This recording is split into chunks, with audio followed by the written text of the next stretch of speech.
आप ठीक नहीं कर रहे हैं कृष्णा। हम सही कह रहे हैं कि गलती तुमरी समझ में नहीं आएगा।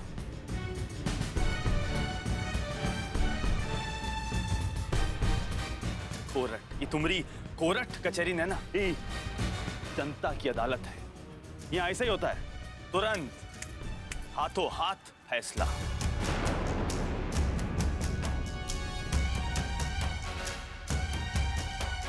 तुमरी कचहरी जैसा नहीं कि एक आम आदमी को इंसाफ मिलने में सालों लग जाए। पकड़ो इसको।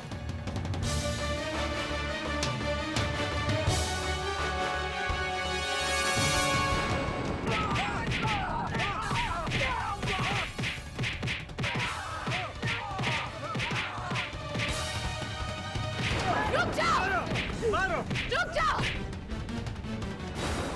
होते कौन है आप लोग इसे मारने वाले? क्यों मारे?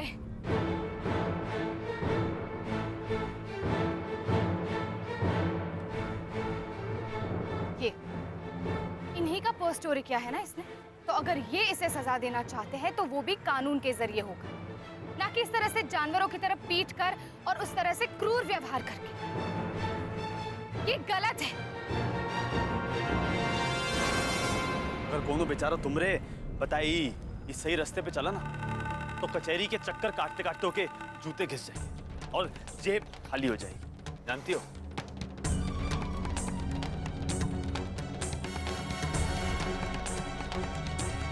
और मरते वक्त जब हिसाब लगाएगा ना, तब पता चलेगा कि जितना वक्त वो घर पे नहीं बिताया हो ना, कचहरी काट काट के लगाई थी।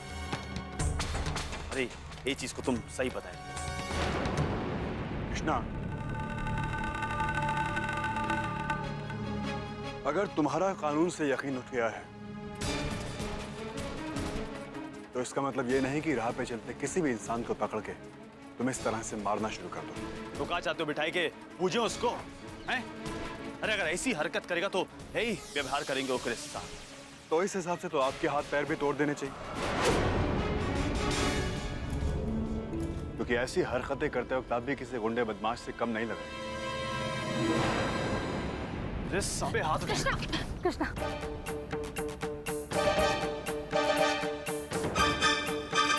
कृष्णा, ये क्या बचपन है? अमन सही कह रहे। अगर हम लोग कानून अपने हाथ में लेकर अपने हिसाब से सजा देने लगे तो व्यवस्था का क्या होगा? आखिर सरकार और शासन भी तो कोई चीज है। हट सर, तू सब पढ़े लिखे लोग ना हमारे खिलाफ गुटबाजी करके हमको किताबी ज्ञान सिखाए रहे हो। बहुत अच्छे से जानते हम ये तीन शब्द, सरकार, शासन, व्यवस्था, ये तीन शब्द का रट्टा मार के हमको भाषण दे रहे।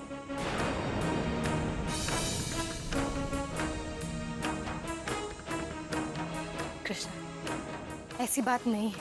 हम तो सिर्फ वही कह रहे हैं जो सही है। देखो, हम मानते हैं कि अगर किसी ने अपराध किया है तो उसे सजा जरूर मिलनी चाहिए, लेकिन कैसी सजा ये कानून तय करेगा। अगर इस तरह से उसे मारा पीटा गया तो वो बेचारा मर जाएगा। हमें कानून को अपने हाथ में नहीं लेना चाहिए। कानून कानून कानून का हमारी बीवी हो या कानून के, हैं? हमको एक बात समझ नहीं आ रही, ये दुई कौड़ी के चोर के चक्कर में हमारी इज्जत सारे बाजार उछाले पड़ी हो।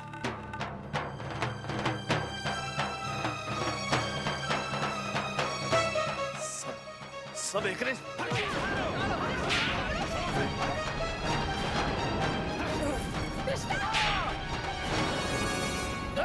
कृष्णा, कृष्णा, रुको रुको,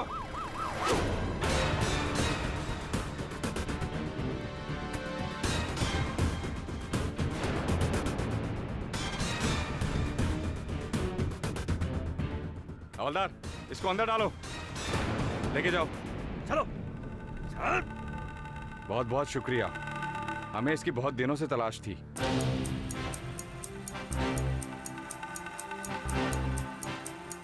अब ये चोरी तो क्या, पानी पीने के लायक भी नहीं रहेगा।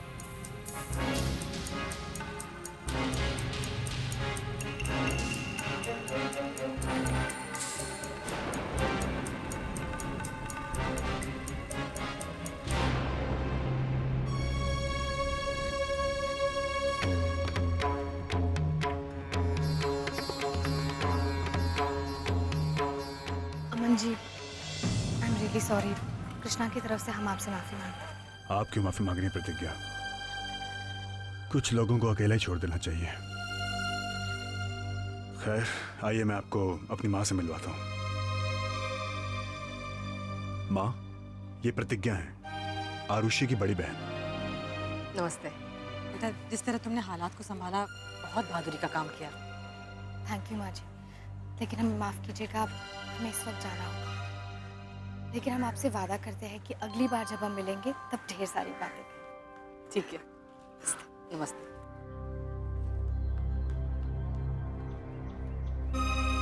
आइए माँ।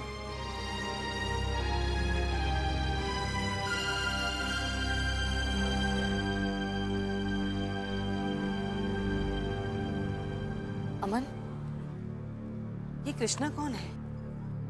माँ, ये ठाकुर सज्जन सिंह का बेटा है, आरुषि की बड़ी बहन प्रतिज्ञा का पति। आदर्श की पत्नी कोमल इसी की बहन है।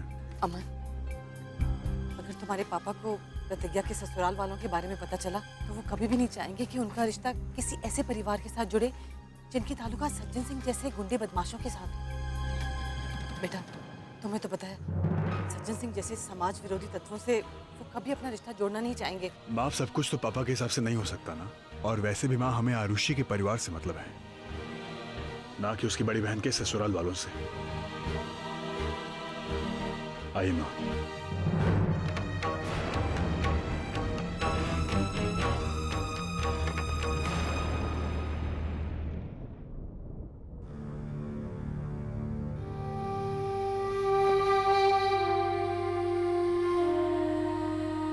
अब हमरे लिए ये घर में कौनो जगह नहीं। अब अपन बीबी होने का अधिकार भी हम खो देंगे।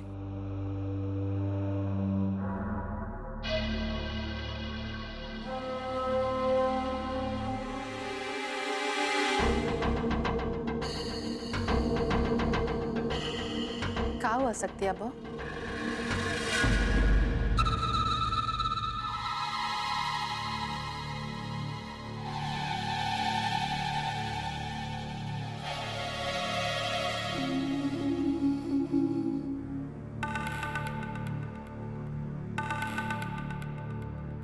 देखो, हम तुम्हारी चिंता समझते हैं, पर तुम भी तो हमारी चिंता समझो।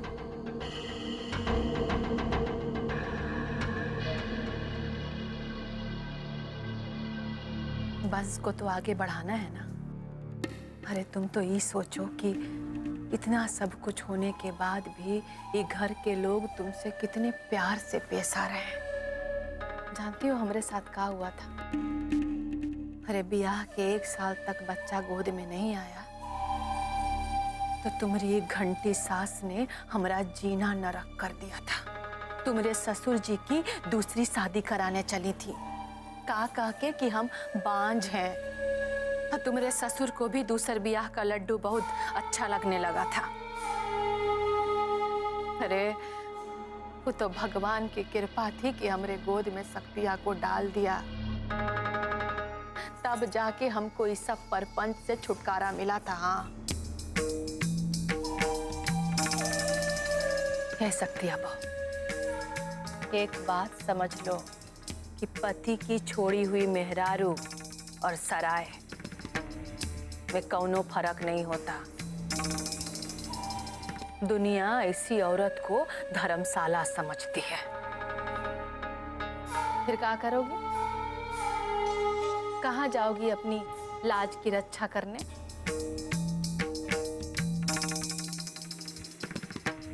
यही लिए कह रहे हैं तुमको कि शक्तिया का ब्याह हो जाने दो और तुम ये घर में बड़की बहू की तरह रहो और रानी बन के राज करो। समझी? देखो देखो, हम का लाए हैं तुम्हारे लिए सब।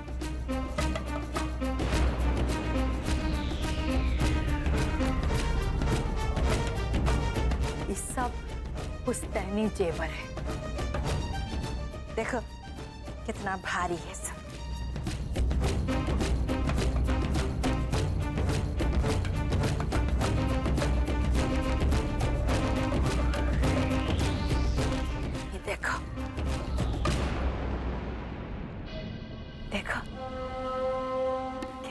सुंदर लग रहा है। हम चाहते हैं कि ये सब तुम्हारे पास रहे। वैसे भी हम कुछ मस्टरनिया को थोड़ी देने वाले हैं। पता नहीं का कह के फेंक दे कि हम नहीं पहनेंगे, पुराने जमाने का है। फिर मत पहन, ये सब तुम पहनो। हे शक्तिया बहू, तुम ही घर की बड़की बहू हो और तुम ही हमेशा रहोगी। हाँ, कोनो बात की चिंता मत करो तुम। हम हैं ना? हैं? आई देखो, ये गो हल्का में से एकदम हल्का है। ये क्या करना कि जब छोटकी आएगी ना ब्याह की, तो उसको दे देना मुंह दिखाई में। छोटकी बहन बन के आएगी तुम्हारी, तुम्हारा मान करेगी, तुम्हारा कहा मानेगी। अब हमारी बात सुनो, जौन हो रहा है ना, हो जाने दो। हमारी बात का भरोसा रखो, समझी?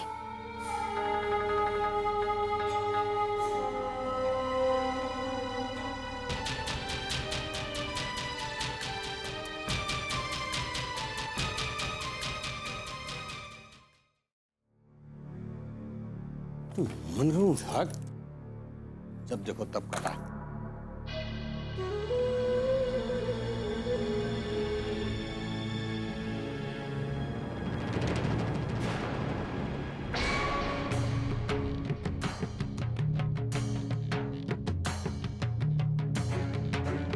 आओ जी।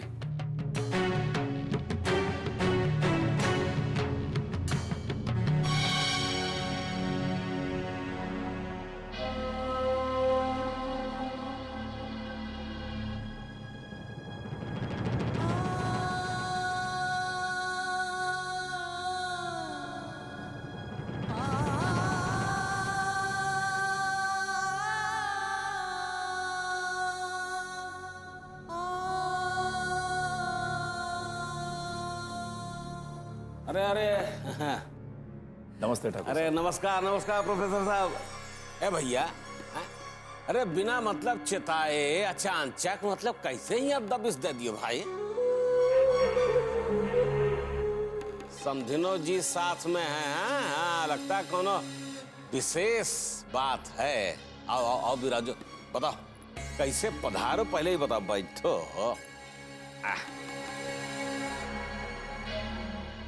ठाकुर साहब, क्या है कि हमारी छोटी बेटी आरुषि की शादी तय हो गई।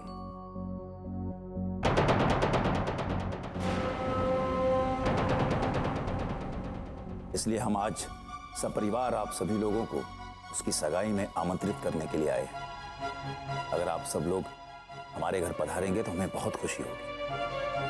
ठीक है, वो प्यार मोहब्बत वाली शादी है का?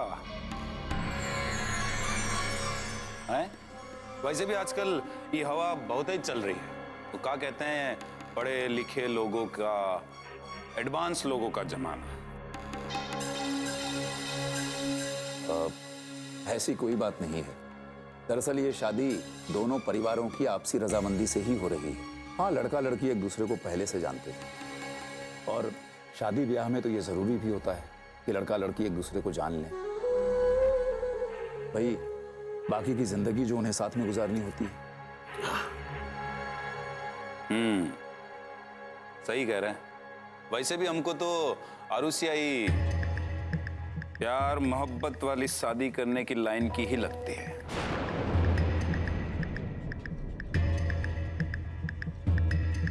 क्या करे ससुरा, उमरिया का दोष है, बस मन आकाश में ही घूमता रहता है।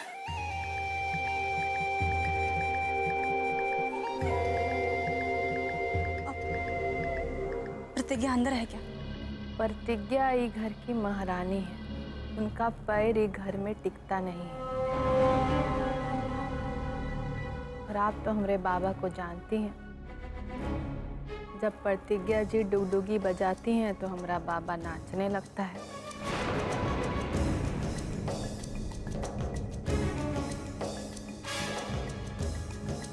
प्रतिज्ञा महारानी अपने सेवक के साथ सैर सराटे पर टहलने निकली हैं।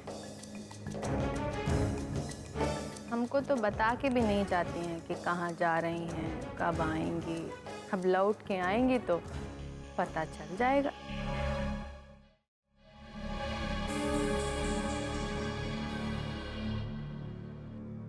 अरे मम्मी पापा आप लोग यहाँ कैसे? प्रणाम ससुर जी। कृष्णा बेटा, कल अमन और आरुषि की सगाई है, इसलिए तुम्हें अपने परिवार के सभी लोगों के साथ वहां आना है। आप सभी सादर आमंत्रित हैं। हमरा तो पक्का नैना, लेकिन ये प्रतिज्ञा वहां जरूर पहुंच जाएगी। सिर्फ प्रतिज्ञा क्यों? तुम्हें भी आना है। अरे तुम्हें क्यों? पूरे परिवार को सगाई में शामिल होना है। अरे हम क्या करेंगे आप जैसे पढ़े लिखे लोगों के बीच शामिल होगी, हैं?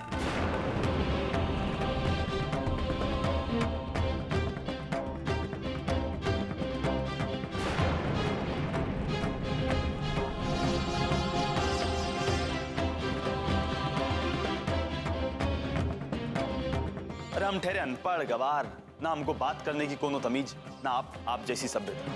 क्या करेंगे? और दिल के बहुत साफ है ना।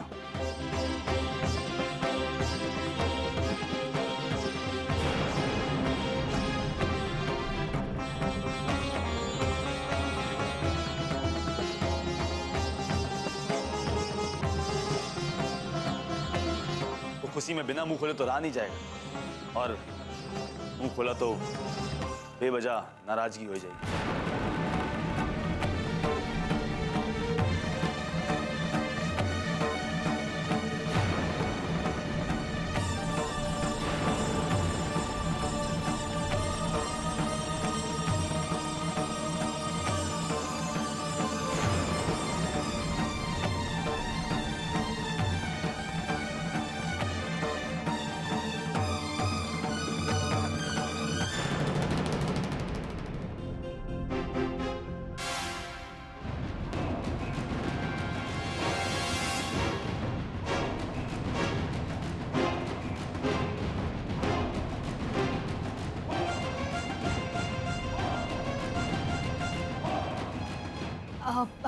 मम्मी पापा आप कृष्णा की बात का बुरा मत मानिएगा, अभी उनका मूड ठीक नहीं है।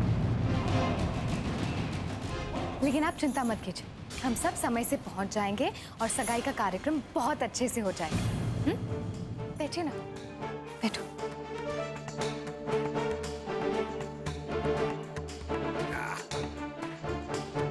ठीक है फिर।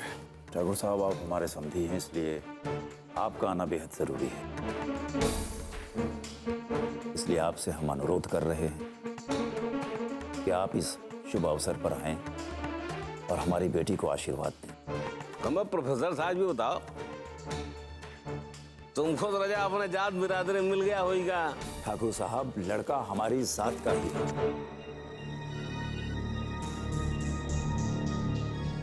मिल भी चुके हैं आप। अमन माथुर नाम है। अरे अरे अरे वो जो तुम्हार जमानत ली रहा, हाँ हाँ, के बेटवा है वो, क्या करते हो के बाद? ठाकुर साहब, लड़के के पिताजी भी नौकरी पेशा हैं। वो यहाँ के पुलिस विभाग में आईजी हैं।